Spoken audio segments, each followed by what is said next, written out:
The last Friday in October, Mill Haven, Vermont and the sugar maples along Route 9 had gone the color of old copper. Breck Calloway was finishing a slate repair on the roof of the Alderton Inn when the voice carried up from the courtyard below. She was on the phone. She did not know he was 12 feet above her. He was not listening, but the courtyard was small and the afternoon was still. "I know what the board wants, Richard. I'm telling you what the building wants." He set his hammer down quietly on the ridge cap and waited. She said it again, slower. "The building wants to stay." Then she was gone, back through the side door, and the courtyard was just wind and the smell of wet stone. Breck went back to the slate. When he came down the ladder at 5, she was standing at the corner of the building with a folder under her arm, looking at the east gable. She had her coat on wrong, one collar up and one collar tucked. She did not notice him until he was folding the ladder. He said it before he thought about it. "The chimney cap on the north stack is original 1887. Whoever owns this building when it comes down is going to spend a year finding another one." She turned. She looked at him the way a person looks when they have been answered before they asked. "I know," she said. She held his eyes for a second longer than the sentence needed.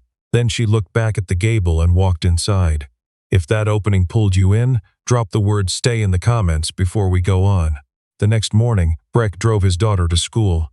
Nell sat in the passenger seat with her boots up on the dash, which he let her do only on Fridays, and ate a granola bar without offering him any, which she did every day. "You came home quiet last night," she said. "Long job." "Just the roof?" He looked at her. She was 10 and had her mother's way of asking questions that were not really questions. "Just the roof," he said. She finished the granola bar. She crumpled the wrapper and put it in her coat pocket, which she also did every day, and which he found in the wash every Sunday and never said anything about. On the 3rd floor of the Alderton, in the corner room that the property group used as a site office, Laurel Voss stood at the window with a coffee going cold and looked at the north chimney stack. She had the structural survey on the desk behind her and had read it 3 times. The survey said the building could be stabilized. The board said stabilization cost more than replacement. Her associate, Penn Ashby, knocked and came in. "Drummond filed the demolition timeline this morning," he said. "He moved the preliminary up to the 14th. She nodded. "Laurel." She did not turn. He set a file on the desk and left. She did not look at the file. She looked at the chimney cap. The roofer had been right. She had known he was right the moment he said it, the way you know a thing is true when someone says it out loud and your body responds before your mind does. She had not asked his name. At noon, she went down to the courtyard. The ladder was gone. The slate work on the east slope was clean and tight, better than she'd expected. She walked around the north side and found the repair log tucked into the door jamb of the utility entrance, the way contractors left them when no one was on site to sign off. Breck Calloway. Calloway Restoration. The number had a local area code. She did not call that afternoon. She told herself it was because she had 3 other calls to make. She made 2 of them. Penn found her at 4:30 still at the window. "The Alderton has been here since 1887, she said without turning around. "I know. My grandmother stayed here in 1962. She told me the floors creaked like they were talking to you." Penn was quiet. "The board isn't wrong about the numbers," she said. "They're just wrong about what the numbers are measuring." He left without answering, which was the answer she expected and did not want. She called Calloway Restoration at 4:53. He picked up on the second ring. She could hear wind. "The north chimney," she said. "You said the cap was original. I need to know what else is." There was a pause, not uncertainty, consideration. "All 4 stacks," he said. "The corbelling on the east wall. The window surrounds on the 2nd floor, east and south faces. Most of the porch brackets. Whoever did the 1960s renovation left the bones alone." "How do you know all that from one day on the roof?" "I grew up in this building," he said. "My father did the 1987 repoint. I handed him mortar for 3 weeks the summer I was 9. She sat down at the desk. "I didn't know that," she said. "You didn't ask." He said it without edge, just fact. She looked at the structural survey. "Can you come back tomorrow? I want to walk the building." He said yes before she finished the sentence. The next morning was cold, the kind that came off the mountain before the sun had cleared the ridge. Breck was at the utility entrance at 8. She was already there. They walked the building for 2 hours. He showed her where the original plaster was intact under the dropped ceiling in the dining room. He showed her the hand-cut mortise joints in the attic framing, still tight, still true after 137 years. He showed her where the 1960s plumber had done real damage and where the 1987 crew, his father's crew, had quietly fixed it without being asked. She took notes. She did not speak much. When she did, the questions were specific. At the end of the second floor, she stopped at the window at the end of the hall. The maple outside had dropped most of its leaves. The mountain beyond it was gray-green and enormous. "My grandmother said she stood at this window," Laurel said. He stood beside her. Not close. A professional distance. What did she say about it? She said it looked like the mountain was deciding something. He looked at the mountain. "It always looks like that," he said. She turned to look at him. He was still looking at the mountain.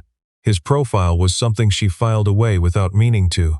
"I need to put a report together for the board," she said. "A real one, with actual cost-benefit numbers, not the ones Drummond ran. What do you need from me?"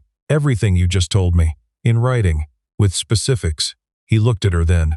"That's not a contractor report. That's an architectural salvage assessment."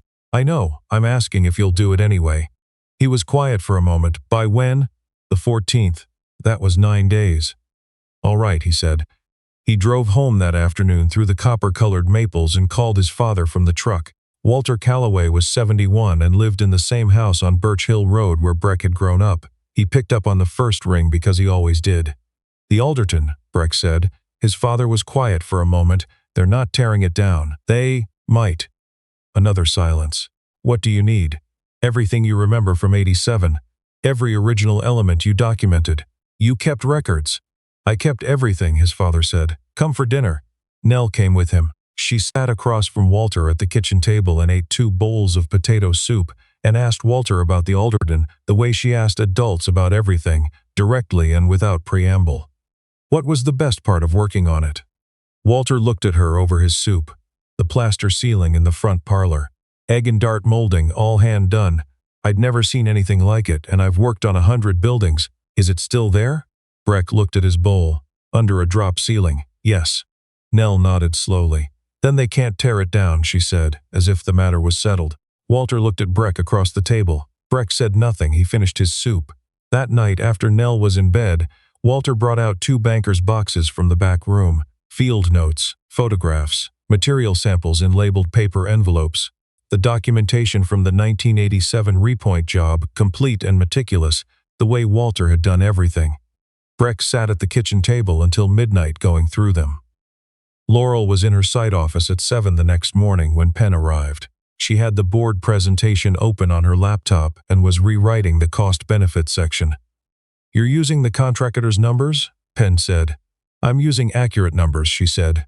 Penn sat down. He was careful about his expressions, which meant she could always tell what he was thinking. Right now he was thinking she was making a mistake. "The board didn't commission this report," he said. "The board commissioned a recommendation. I'm giving them one. Drummond's going to push back. Drummond always pushes back." Penn was quiet. Then, "You walked the building with him for 2 hours yesterday. He knows the building, Laurel." She looked up. "I know," Penn said. "Just that." She looked back at her screen. "He knows the building," she said again. Penn left. She did not watch him go. She pulled up the structural survey and started cross-referencing it with the notes she'd taken the day before. Breck's specifics matched against the engineer's numbers and found 3 places where the engineer had used replacement costs for elements that could be restored at 1/3 of the price. She called Breck at 8:15. He was already in the building. She could hear the echo of the attic framing. "The plaster ceiling in the front parlor," she said. "Intact," he said. 90%. The engineer quoted full replacement. A pause. "He didn't go in the room." She closed her eyes briefly. "I need that in writing, I know."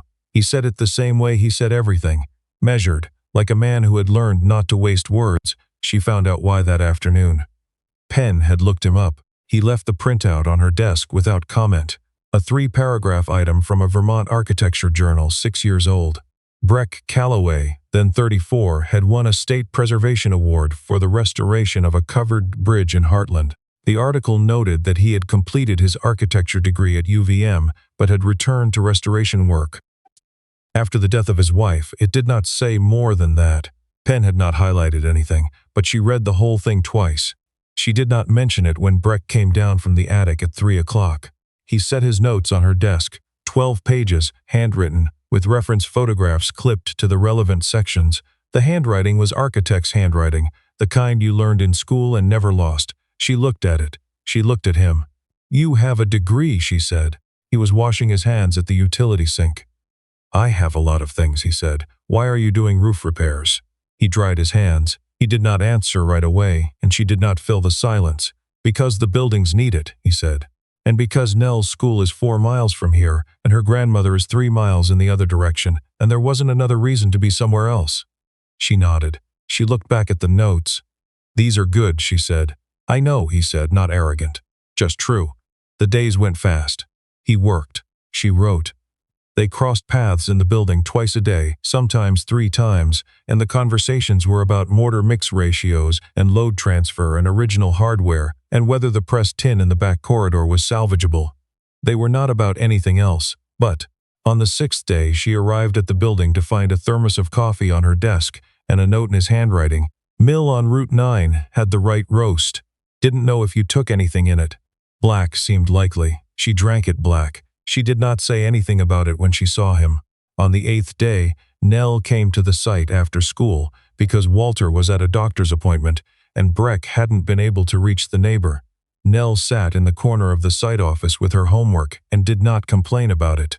Laurel gave her a piece of the good shortbread she kept in her bag for long site days. Nell ate it in 2 bites and went back to her math. An hour later, Laurel looked up from her laptop and found Nell watching her. "What?" Laurel said. "Nothing," Nell said. She went back to her math. Then, "Do you like old buildings because they last or because of what happened in them?" Laurel set her pen down. "Both," she said, "but mostly the second one." Nell nodded. "Me too," she said with the certainty of someone who had thought about this before. Breck, coming through the door with a clipboard, caught the last of it. He looked at his daughter. Nell looked back at him with her mother's expression, the one that said, "I know something you haven't figured out yet," and went back to her homework. He looked at Laurel. She was already looking at her screen. He went back to work. That night, after Nell was asleep, he sat on the back step for a long time. The air smelled of leaf mold and the cold that was coming down off the mountain. He had not sat on this step thinking about a person in a long time. He had not let himself. He went inside. He made coffee he didn't drink. He stood in the kitchen and looked at the photograph on the windowsill. Clara at the top of the Alderton fire stairs, 28 years old, laughing at something off camera. He had taken the picture the first time he brought her to see his father's restoration work. She had loved the building immediately, the way she loved everything, with her whole self and no hesitation. He had not been inside the Alderton since the week she died. He had not told Laurel that. The next morning he did. It came out sideways, the way real things do. They were standing in the front parlor, looking at the egg and dart ceiling, and she said, "You've known this building your whole life," and he said, "I stayed away from it for 4 years. She turned to look at him. He was still looking at the ceiling. "My wife loved this room," he said. "We got engaged in this room. I haven't been able to come inside since the funeral." Laurel was very still. "Then why did you take the roof job?" He looked at her then. "Because Nell asked me to." She waited. She doesn't know about this room. She was 6 when her mother died. She just knew the building was important and that I knew it. He paused. "She told me I had been sad long enough and that the building needed someone who understood it." Laurel sat down on the drop cloth covering the parlor floor, slowly, as if her knees had made the decision. "How old is she?" she said. 10. She nodded. Outside, a car passed on Route 9. The plaster ceiling with its hand-cut molding held the silence the way old rooms do, as if it had been saving it. "I'm sorry," she said. "Don't be," he said. She was right about all of it. On the morning of the 14th, Laurel presented to the board. She stood at the head of the table in the conference room at the property group's Burlington office with Breck's 12-page assessment, the photographs, Walter's 1987 documentation, and her own revised cost-benefit analysis. The board had 7 members. Drummond was 3 seats to her left and had a face like a man who had already decided. She read the codicil aloud. The actual preservation covenant attached to the Alderton's deed, recorded in 1923, which Drummond's demolition contractor had not flagged, and which she had found in the county deed records at 9 o'clock the night before. The room was quiet for a full 5 seconds. The senior member, a woman named Pitts who had been on the board since before Laurel joined the company, leaned forward. "Drummond," she said, "tell me this covenant was disclosed in your preliminary." Drummond said nothing. Pitts looked at Laurel. "What does restoration cost, under the scenario you've presented?" Laurel walked them through it. Breck's numbers, her numbers, the revised timeline, 18 months. A boutique property at the end of it, rare and specific and defensible in any market because there was nothing else like it in northern Vermont. "It's not the shortcut," she said, "but it's the thing that lasts." They voted, 4-2. Drummond abstained. The Alderton would be restored. She called Breck from the parking deck. He picked up on the second ring. 4-2, she said. The silence on his end lasted 3 seconds. Then, "Nell's going to want to know." She laughed before she could stop herself. It came out real, the kind that surprises you. "Tell her the ceiling is safe," Laurel said. "I will," he said. "Thank you." She drove back toward Millhaven with both hands on the wheel and the heat on and her mind quiet for the first time in 2 weeks. The restoration began in November. Breck led the crew. Laurel came twice a week, then 3 times. They talked about the work. They talked about the building. They talked about other things in the margins of those conversations, slowly, the way you do when you're being careful with something that matters. One afternoon in early December, she arrived to find the drop ceiling in the front parlor fully removed. The egg and dart molding ran the full perimeter, cream white in the late light, intact. She stood in the doorway. She did not walk in. Breck was on a scaffold in the corner, cleaning years of grime from the cornice with a soft brush. He did not look down. "You can come in," he said. "I know," she said. She did not move. "The floors creak here," he said. "Specifically this room, something about the span between the joists." She stepped in. The floor creaked, low and resonant the way old floors do. "My grandmother said the floors talked to her," she said. "What did they say?" She looked up at the ceiling. "She never told me. She said you had to be standing in the right spot to hear it." She moved to the center of the room. The floor spoke a different note. "There," Breck said from the scaffold. She stood in the center of the front parlor of the Alderton Inn and looked at the ceiling that had been here since 1887 and felt something settle in her chest that had been unsettled for a long time. She could not have said exactly what it was. The room could hold it. That was enough. 2 weeks before Christmas, Nell found out about the parlor. She came to the site on a Saturday, and Breck let her walk the building with him the way Walter had walked it with Breck 30 years ago. He showed her the mortise joints in the attic. He showed her the original hardware on the second-floor windows. He showed her the chimney cap. At the end of the walk, he brought her to the parlor. She stood in the doorway. She looked at the ceiling. "Mom would have liked this," she said. He had not told her. He did not know how she knew. He crouched down beside her. "Yeah," he said. "She would have." Nell looked at the room for a long time. Then she walked to the center of it and stood still, the way Laurel had stood 2 weeks before.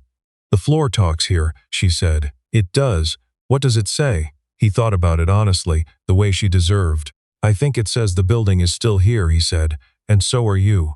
Nell nodded. She accepted that. She moved to the window and looked at the mountain. "Is Laurel coming today?" "Later," he said. Nell kept looking at the mountain. "She's the one who saved it, isn't she?" "She did most of the hard part, but you helped." "I helped." She turned from the window. She had her mother's face and her mother's way of looking directly at a thing. "Are you going to tell her that?" she said. He stood up. He did not answer right away. "Some things don't need saying," he said. Nell gave him a look that said she disagreed. She walked out of the room and down the hall to find the shortbread she knew Laurel kept in her bag. Laurel arrived at 2. She found Nell at the work table in the site office, drawing the floor plan of the parlor from memory, with the molding detail around the edges. "It's not exactly right," Nell said without looking up. "The southeast corner is close," Laurel said. She sat down across from her and looked at the drawing. "The returns on the cornice are tighter than that, I can show you." Nell pushed the paper across.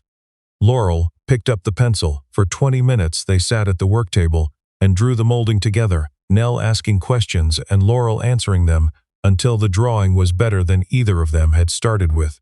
Breck stood in the doorway and did not announce himself. He stood there long enough to understand something he had not been able to put into words before. It was not a feeling he had chased. It was a feeling that had been built slowly the way all the real things were built. One careful layer at a time, nothing forced, nothing rushed, everything true.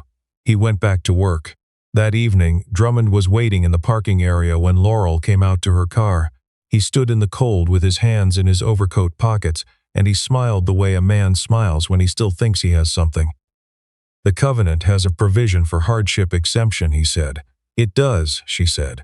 "You'd need to demonstrate financial hardship to the Historical Commission. Drummond, you billed $11 million in commercial demolition last year." His smile did not change. "I'm not going away." "I know," she said. "Neither is the building." She got in her car. She sat in the parking lot for a moment before starting the engine, not because she was afraid, because she was tired and the cold was coming in off the mountain, and she wanted to be still for 1 minute before she drove home. Her phone buzzed. A text from an unsaved number. "Nell says you left the shortbread. Says to tell you the building appreciated it." She sat with her phone in her hand for a long moment. She typed back, "Tell the building it's welcome." A minute passed. "She wants to know if you'll come back Saturday. She's drawing the second-floor windows." Laurel looked out through the windshield at the lit windows of the Alderton across the square. The north chimney stack, its original cap, was dark against the early dark sky. She typed, "I'll be there at 10. Christmas came early to Millhaven that year, a hard frost in the second week of December, and then 4 inches of snow that turned the sugar maples and the inn's slate roof the same quiet white. Nell declared it perfect. Walter, who came to see the parlor restoration that Saturday, agreed. He stood under the egg and dart ceiling for a long time without speaking. When he finally turned to Breck, his eyes were wet. "Your grandfather pointed to this ceiling the day we came to do the estimate," Walter said. "He said that's what we're here to save." I was 19. I didn't know yet that he was right. Breck put his hand on his father's shoulder. Walter looked at Laurel. "Thank you," he said. She shook her head. "Breck found everything you left behind. I just read it." Walter looked at his son. Breck did not look back, but his father's eyes stayed on him for a long time, and Walter Calloway, who had never been wrong about a building in 50 years of work, was not wrong now. In January, they were standing in the front parlor at the end of a long day, the crew gone, the building quiet. The plasterwork was finished. The floor had been cleaned and was waiting for its last coat. The late light came through the west windows flat and gold and made the whole room look the way old things look when they have been cared for, not new exactly, but alive again. Laurel was writing something in her notebook. Breck was closing up the scaffold. She said, without looking up, "My grandmother used to say that a building remembers everything that happened in it." He was quiet. "I didn't believe her when I was young," she said. "Do you now?" She looked up. He had stopped working. They were 10 feet apart in the late gold light of a room that had held 137 years of human things.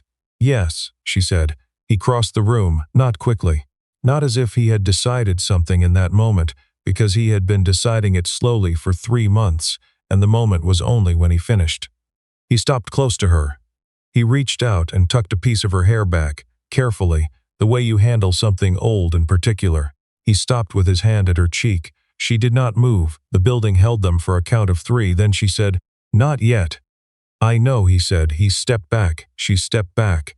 They looked at each other in the light, and there was nothing wounded in it. No rejection, no mistake. Only the exact truth of where they both were, said plainly, respected completely. They left the building together. He locked the utility entrance. She walked to her car. He walked to his truck. She lifted her hand from the door handle as she pulled out. He lifted his. That night, Nell was drawing at the kitchen table when he got home. She had started a new piece. The parlor ceiling with the molding detail, accurate now, the way it looked after Laurel had corrected it. "How was the building?" she said. "Good," he said. She kept drawing. "How was Laurel?" He set his keys down. He did not answer right away. "Good," he said. Nell looked up. She had her mother's eyes and her mother's precision. "Daddy," she said. "You can just say so." He sat down across from her. He looked at the drawing. She had put 2 small figures in the parlor, standing near the windows, barely suggested, just shapes. He did not ask her to explain. He sat with her until she went to bed, and then he went to the window and looked out at the dark shape of the mountain at the end of the road. He said Clara's name once, quietly, the way he did when he needed to say it. He said, "I think the room is going to be all right." He stood at the window for a long time after that, with his hand on the glass, until the cold coming through it reminded him he was still there. February. The Alderton's front door opened to the public for the first time in 3 years on a Saturday morning with a thin crowd of Millhaven regulars, Walter Calloway in a good coat. and Penn Ashby, who had driven up from Burlington and stood in the parlor doorway for a long time without saying anything useful. Nell wore her good dress without being asked. She had made a sign in careful block letters, Alderton IN, East 1887, and taped it to the inside of the parlor window where it would show to the street. Laurel saw it when she came in. She stopped. She looked at the sign. She looked at Nell. "Did the letters twice," Nell said. "The first time the A was crooked." "It's perfect," Laurel said. Nell accepted this with a nod. She went to stand beside Walter, who gave her a piece of hard candy from his coat pocket, the way he always did, and the two of them stood together under the egg and dart ceiling while people came in from the cold and looked up at the plasterwork and said things that were inadequate and true. In the afternoon, the crowd thinned. Breck found Laurel at the window at the end of the second-floor hall, the one that looked at the mountain. The maple outside it was bare. "My grandmother's window," she said. "I know," he said. She looked at the mountain. "It still looks like it's deciding something." He stood beside her. "What do you think it's deciding?" She was quiet for a moment. "I think it decided already," she said. "I think it's just not telling us yet." He looked at the mountain. Then he looked at her. She was still looking at the mountain, but the corner of her mouth moved in a way that was not quite a smile and was more than one. He reached out his hand, not for her fingertips, his whole hand. She took it without turning her head. Neither of them squeezed. They just held on, the way you hold something that has been a long time coming, and you want to be careful not to rush it. Below, in the parlor, they could hear Nell telling Walter something about the joists. They could hear Walter agreeing, the way he agreed with people who were right. After a while, Laurel said, "The floors here don't creak." "They do in the parlor." "I know." She looked at him finally. The mountain light was flat and white behind her. "I know where to stand." They walked back downstairs together. The floor in the parlor spoke when she crossed to the center of it, that low, particular note, the one that had been there since 1887. Nell heard it and looked up from her conversation with Walter. She looked at her father. She looked at Laurel. She looked back at her father. She said nothing. She went back to Walter and the joists, but she was smiling, and she did not try very hard to hide it. That evening they ate at Walter's house. Laurel had brought a pie, properly latticed, no burned edges. Nell ate 2 pieces and did comment on it favorably.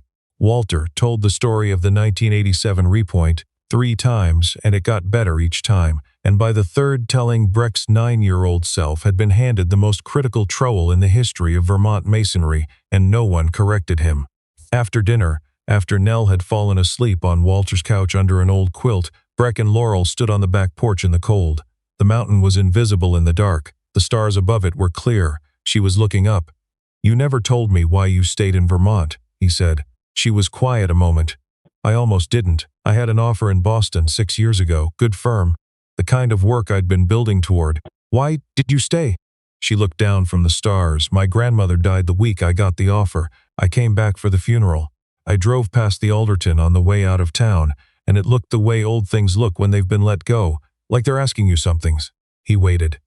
"I went back to Boston," she said. "I packed my things. I came back." She paused. "I told myself it was about the buildings."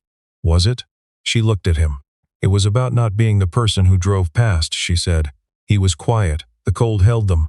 Far down the hill, a truck moved along Route 9, its headlights sweeping across the bare maples, and then it was gone. He said, "Clara used to say that a building tells you whether you belong in it." She said the Alderton told her yes the first time she walked through the door. Laurel did not speak. "I couldn't go back after she died," he said. "And then I went back and it was right, and I didn't know what to do with that." "Did it help?" she asked. "Going back?" "Yeah," he said. "It helped." She nodded. They stood on the porch a long time, not because there was more to say, but because neither of them was in a hurry to stop standing in the same place. Eventually she said, "I should drive back, all right." She walked down the steps. At the bottom she stopped and looked up at the porch. "Breck," she said. "Yeah." I think the building said yes. He looked at her for a moment in the dark and the cold, with the stars above the invisible mountain and the lights of Millhaven scattered below, and Nell breathing quietly on the couch inside. And he felt the thing he had been holding carefully for months settle into something he did not need to protect anymore. "I know," he said. She walked to her car. She did not look back. But she raised her hand before she opened the door, and he raised his from the porch rail. He stood there until her headlights had turned at the bend in the road and the sound of the engine had gone into the cold mountain dark. Inside, Walter was still at the kitchen table with his coffee. He did not say anything. He looked at his son the way he looked at a piece of work that had come out right, not surprised, just glad. Breck sat down across from him. "She's good," Walter said. "I know." Walter nodded. He wrapped both hands around his mug. "Your grandfather would have liked her," he said. "He liked people who showed up for the building." Breck was quiet. "She showed up," Walter said. "She did." Outside, the mountain held its dark and enormous patience over the town, over the inn with its restored chimney stacks and its talking floor and its plaster ceiling intact, over Walter's house on Birch Hill Road, over the road that wound down through the bare maples toward wherever Laurel's headlights were going. In the morning, Nell woke up on Walter's couch and found a note on the coffee table in careful, architect's handwriting. "The second-floor windows need their hardware back. I'll bring the samples Saturday. Save me some shortbread." And then, below it, the building said, "Yes, I thought you should know." Nell read it twice. She folded it very carefully and put it in her coat pocket where she would carry it until her father found it in the wash and did not say a word about it and kept forever.